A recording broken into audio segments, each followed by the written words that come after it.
ذوق رمضان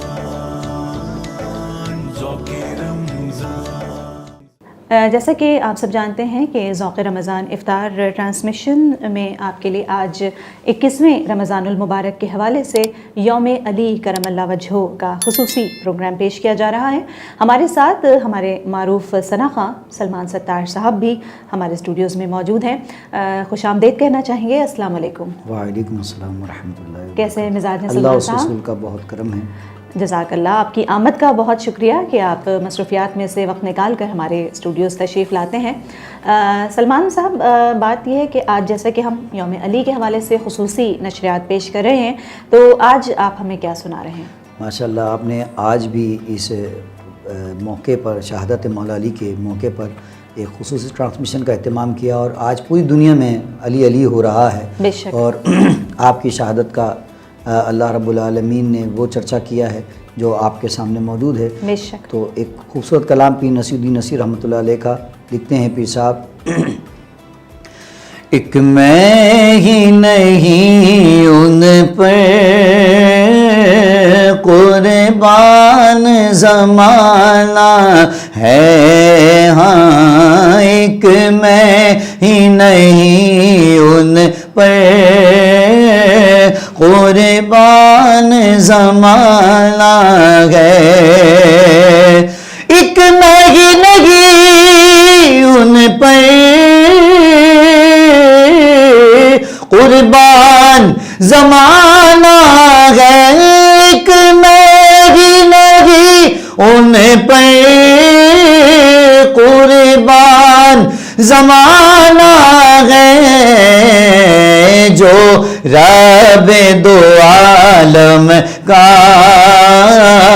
محبوب یگانہ ہے، ہاں جو رب دو عالم کا محبوب یگانہ ہے، کل پل سے ہمیں جس نے خود پار لگانا ہے، ہاں کل پل سے ہمیں جس نے خود پار لگانا ہے، کل پل سے ہمیں جس نے خود پار لگانا ہے، کل پل سے ہمیں جس نے خود پار لگانا ہے، زہرا کا وہ بابا ہے، حسنین کا نانا ہے، ہاں زہرا کا وہ بابا ہے، حسنین کا نانا ہے، ہاں ایک میں ہی نہیں ان پہ قربان زمانہ ہے، آؤ در زہرا پر پھیلائے ہوئے دامن، آؤ در زہرا پر پھیلائے ہوئے دامن، آؤ در زہرا پر پھیلائے ہوئے دامن، یہ نسل کریموں کی لجپال گھرانہ ہے، یہ نسل کریموں کی لجپال گھرانہ ہے، تیری نسل پاک میں ہے بچہ بچہ نور کا، تیری نسل پاک میں ہے بچہ بچہ نور کا، تو ہے عین نور تیرا سب گھرانہ نور کا، یہ نسل کریموں کی لجپال گھرانہ سبحان ہے. اللہ، ماشاء اللہ ماشاء اللہ. اتنی عقیدتوں بھری آواز میں اتنا خوبصورت ذکر ہوا لجپال گھرانے کا. یوم مولا علی کرم اللہ وجہہ کے یوم شہادت کے موقع پر آج خصوصی نشریات اور ہمارے اسپیکر وسیم فاروقی صاحب ہمارے ساتھ اسٹوڈیوز میں موجود ہیں اور خوش آمدید کہنا چاہیں گے. السلام علیکم ورحمۃ اللہ وبرکاتہ. آج خصوصی نشریات ہے وسیم صاحب، اور مولا علی کے جن کی زندگی یقیناً ہم سب کے لیے مشعل راہ ہے. ان کے اقوال، جو ان کے قول تھے، وہ اتنے پیارے تھے کہ آج اگر ہم اس پر عمل کریں، ان کو سوچیں، تو واقعی وہ علم و دانائی سے بھری ہوئی باتیں تھیں، حکمت سے بھری ہوئی باتیں تھیں. تو وسیم صاحب گفتگو کرنا چاہیں گے. مولا علی کی شہادت کا موقع ہے اور خصوصی نشریات ہے، خصوصی ٹرانسمیشن ہے، تو اس حوالے سے کچھ ان کی زندگی کے بارے میں بات ہو جائے. جزاک اللہ. اللہ تعالیٰ آپ کو خوش رکھے کہ آپ نے مجھے موقع دیا اور موقع دے رہی ہیں آپ کے میں یہاں پہ آپ کے توسط سے کچھ پیش کرنا، کچھ باتیں شیئر کرنا. دیکھیں یہ ایک بہت اچھا فورم ہوتا ہے کہ آپ اپنی باتیں لوگوں تک پہنچا سکیں. بالکل. اور ایسی باتیں جس سے لوگوں کو فیض ملے. تو یہ آپ کو صدقہ جاریہ کا ثواب مل رہا ہے کہ آپ جو ہے وہ یہ پروگرام ارینج کر رہی ہیں. لیکن حضور مولا علی کی جب زندگی کی ہم بات کرتے ہیں تو بات ہم ان کی پیدائش سے کرتے ہیں. ٹھیک ہے، کہ جب آپ کی ولادت ہونے والی تھی تو آپ کی والدہ جو ہے خانہ کعبہ کے اندر آپ کی ولادت ہوئی، اور یہ سعادت حاصل کرنے والے آپ پہلے شخص ہیں، پہلے اور آخری. ٹھیک ہے. اب قیامت تک کوئی ایسا شخص نہیں ہوگا جو خانہ کعبہ کے اندر جس کی ولادت ہوگی. تو یہ آپ کی بہت بڑی سعادت ہے. ٹھیک ہے. تو جب یہ سعادت آپ کو حاصل ہوئی تو آپ کے جو چچا زاد بھائی ہیں حضور صلی اللہ علیہ وسلم، ان کو یہ اطلاع دی گئی کہ جناب آپ کے ہاں آپ کا کزن ہوا ہے. تو آنکھیں اس نے ابھی تک نہیں کھولی ہیں. تو حضور مولا علی جب آپ کی رسول اللہ صلی اللہ علیہ وسلم کی گود اطہر میں تشریف لے کر آئے، ان کی والدہ نے، حضرت علی کی والدہ نے ان کو دیا گود میں، تو جیسے ہی گود میں تشریف لے کر آتے ہیں تو فوراً آپ کی آنکھیں کھلتی ہیں. تو حضور مولا علی نے جو سب سے پہلی ہستی کو دیکھا وہ رسول اللہ صلی اللہ علیہ وسلم ہے. کیا بات ہے، سبحان اللہ. اب یہ دیکھیں کہ یہاں سے آپ کی فضیلت و برکتیں جاری ہو رہی ہیں. خانہ کعبہ، جی خانہ کعبہ میں آپ کی جو ہے وہ ولادت ہوئی، یہ آغاز یہاں سے ہو رہا ہے. ٹھیک ہے. اس کے بعد پھر جب دوسری برکت اور فضیلت یہ ہے کہ آپ جو ہے رسول اللہ صلی اللہ علیہ وسلم کی گود اطہر میں تشریف لے کر آتے ہیں تو آنکھیں اپنی کھولتے ہیں. آپ کا نام تخلیص کرنے میں رسول اللہ صلی اللہ علیہ وسلم نے آپ کا نام تجویز کیا، آپ کا نام بتایا. تو وہ آپ کی والدہ نے کہا کہ حضرت علی کی والدہ نے کہا کہ نہیں، یہ اللہ کا نام ہے، ہم نے اس کا نام حیدر رکھا تھا.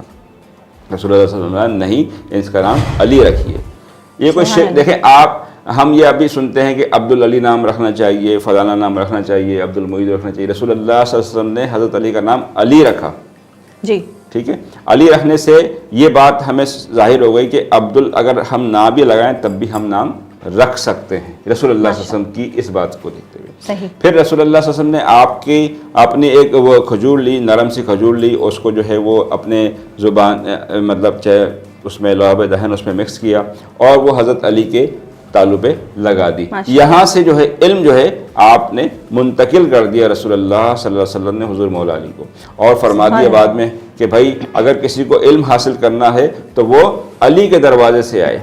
جو علم آپ حضور مولا علی کو عطا کیا وہ کوئی اور حاصل نہیں کر سکتا. جو دانائی، جو حکمت، جو چیزیں اللہ رب العالمین نے رسول اللہ صلی اللہ علیہ وسلم کے صدقے میں حضرت علی کو عطا فرمائی وہ کسی اور ہستی کو نہیں عطا ہو سکتی. حضور مولا علی کی اگر آپ صحابت کی بات کریں تو آپ کی صحابت کا تو یہ عالم تھا کہ جب آپ افطار کے دسترخوان پہ بیٹھے ہوئے ماشاءاللہ اور آواز آ رہی ہے کہ جناب کہ مجھے جو ہے وہ اللہ کے نام پہ کچھ دے دیا جائے، تو آپ اپنے دسترخوان پہ موجود تمام کی تمام چیزیں اللہ کی راہ میں صدقہ کر دیتے ہیں. آج ہمارا یہ حال ہے کہ ہم سے کوئی پوچھتا ہے کہ جناب کہ آپ ہمیں کچھ صدقہ کریں تو ہم سڑا ہوا سا نوٹ نکالتے ہیں، جیب میں سے تلاش کرتے ہیں، یا سڑا ہوا فروٹ ہم دیتے ہیں. ابھی 21 رمضان ہے آج، اور کچھ دنوں کے بعد جو ہے وہ مساجد کے اندر ختم قرآن کی تقاریب بھی ہوں گی. تو وہاں پہ جو حفاظ کو لوگ آکے چیزیں دیتے ہیں کہ جو جس نے 27 روزہ تراویح کا ختم کیا ہے وہ جو چیزیں دیتے ہیں وہ اتنی ایسی ہوتی ہیں کہ آپ خود نہیں پہن سکتے. اچھا جی یہ مجھے آج ہی بات جی وہ خود نہیں پہن سکتے کیونکہ آپ یہ ہوتا ہے کہ خوبصورت سے خوبصورت اچھی جی سے ہاں اچھی چیز دیں, اچھی چیز دیں. تو وہ حفاظ کو یا علماء جو امام ہوتے ہیں وہاں پہ تو وہ ایسا سڑا ہوا سوٹ ہوتا ہے 400 روپے کا 300 روپے کا. خود اگر ان کی اگر آپ ڈریسنگ دیکھیں تو اتنی اچھی ہوتی ہے کہ وہ اچھا لگتا ہے. دیکھیں رسول اللہ صلی اللہ علیہ وسلم نے فرمایا کہ آپ مومن تب تک مومن نہیں ہو سکتا جب تک دوسرے کے لیے بھی ویسا نہ سوچے جیسا اپنے لیے سوچ رہے ہیں. حضور مولا علی کی سخاوت کا عالم یہ ہے کہ وہ دسترخوان پہ موجود جتنی بھی چیزیں ہیں ان سے کہا اللہ کے نام پہ مانگا تو انہوں نے کہا کہ یہ اللہ کے نام پہ صدقہ کر دیجیے. اور یتیموں کے لیے بھی انہوں نے کہا کہ اگر کوئی یتیم پریشان ہو رہا ہے, اس کو یہ مسئلہ ہو رہا ہے کہ لوگ اس سے سوال کر رہے ہیں کہ جناب کہ میرے باپ کون ہے, میری چیزیں کیا ہیں, تو وہ کہہ دے کہ میرا باپ علی ابن ابی طالب ہے, اپنا نام عطا کر دیے. ٹھیک ہے, چہارم خلیفہ آپ بنے, کعبے میں آپ کی جو ہے وہ ولادت ہوئی اور مسجد میں آپ کی شہادت ہوئی. یہ سعادت جو آپ کو ملی ہے یہ تا قیامت کسی کو نہیں مل سکتی. اس کے علاوہ ایک اور جو سعادت آپ کو عطا ہوئی رسول اللہ صلی اللہ علیہ وسلم نے آپ کو عطا کی, وہ یہ عطا کی کہ جب رسول اللہ صلی اللہ علیہ وسلم حج کر کے واپس آ رہے تھے, حجۃ الوداع آپ نے خطاب کر لیا تھا, آپ چل پڑے اللہ تعالیٰ آگے جا رہے تھے, ایک خدیر قم کے مقام پہ آپ رکے اور صحابہ کرام سے کہا کہ یہاں پڑاؤ ڈال لیجئے جی ایک اور سعادت دینے کے لیے. تو رسول اللہ صلی اللہ علیہ وسلم نے تمام کو جمع کیا, صحابہ کرام جتنے بھی جمع تھے. یہ حدیث جو ہے وہ تمام احادیث مبارکہ میں موجود ہے. پھر وہاں پہ لوگوں سے پوچھا کہ میں کس کس کا مولا ہوں, سب نے کہا کہ آپ ہمارے مولا ہیں. تو اللہ کے رسول صلی اللہ علیہ وسلم نے فرمایا من کنت مولا ہو فہذا علی مولا, کہ جس کا میں مولا ہوں اس کے علی بھی مولا ہیں. ٹھیک ہے نا. اب رسالت بند ہو گئی, نبوت بند ہو گئی, اب یہاں سے ولایت کا دروازہ کھول دیا رسول اللہ صلی اللہ علیہ وسلم نے آج. اور یہ اعلان کرنے کے بعد اللہ کے رسول صلی اللہ علیہ وسلم نے فرمایا کہ جس نے علی کی عزت کی اس نے میری عزت کی, جس نے اس سے عداوت رکھی اس نے مجھ سے عداوت رکھی, جس نے اس کو تکلیف دی اس نے مجھے تکلیف دی. اپنے جسم کا حصہ قرار دے دیا. وہ قرار دے دیا کہ آپ رسول اللہ صلی اللہ علیہ وسلم کی شان اقدس میں جو ادب رکھیں گے وہی ادب حضور مولا علی کی شان کے لیے بھی آپ کو کہہ دیا گیا. ٹھیک ہے نا, کہ آپ ان سے بھی ادب رکھیں. آپ جو ہے وہ کتنے ہی سلاسل حضرت علی کے شجرے سے ہمیں ملتے ہیں. چشتیہ سلسلہ حضرت علی سے چلتا ہے. ٹھیک ہے, یہ تو جد امجد ہی ہمارے حضرت علی ہیں. جی تو اگر حضرت علی کی جو فضائل و برکات ہیں, جو چیزیں ہیں, اگر ہم ان کی باتوں پہ اگر عمل کریں, علم و حکمت کی باتیں کریں, تو وہ صرف حضرت علی سے ہی ہم سیکھ سکتے ہیں. ان کی اگر ہم کتابیں پڑھیں, ان کے ہم اقوال پڑھیں, تو حضرت علی نے فرمایا کہ اگر انسان برائیوں سے بچنا چاہتا ہے تو صرف ایک بات پہ عمل کر لے. وہ عمل کیا ہے؟ جھوٹ سے بچ جائے. جی بس جھوٹ سے بچنا جو ہے وہ تمام چیزوں کا مرکز و ممبر ہے. اگر آپ جو ہے وہ صرف ایک چیز سے بچ جائیں گے, جھوٹ سے, تو ظاہر سی بات ہے آپ کو بہت ساری برائیوں سے اللہ تعالیٰ کو خود ہی بخود بچا دے گا. اللہ تعالیٰ سے دعا ہے کہ ہمیں اللہ تعالیٰ حضور مولا علی کے فیوز و برکات سے مستفید فرمائے, مجھے بھی فرمائے, آپ کو بھی اور آپ کی ٹیم کو بھی عطا کرے. آمین. جزاک اللہ. بہت شکریہ وسیم فاروقی صاحب, ہمارے اسٹوڈیو سے تشریف لائے. یوم مولا علی کے حوالے سے آج خصوصی نشریات پیش کی جا رہی ہے. جیسا کہ اقوال مولا علی کا ذکر ہو رہا تھا, تو اس نشریات میں جاتے جاتے میں بھی ایک پیارا سا قول آپ کے ساتھ شیئر کرتے ہوئے اجازت لوں گی. نماز کی فکر اپنے اوپر لازم کر لو, خدا کی قسم تم ساری دنیا کی فکروں سے آزاد ہو جاؤ گے اور کامیابی تمہارے قدم چومے گی. اسی بات کے ساتھ اللہ رب العزت ہمیں نمازیں پڑھنے کی, نمازوں کی فکر, نمازوں کو ادا کرنے, نمازوں کو قائم کرنے کی فکر عطا فرمائے اس اچھے سے عشرے میں کہ جس میں شب قدر ہے. انشاءاللہ 22ویں رمضان کل انشاءاللہ پھر آپ سے ہوگی ملاقات. عروج ناز نظام کو دیجیے گا اجازت. اللہ نگہبان. ذوق رمضان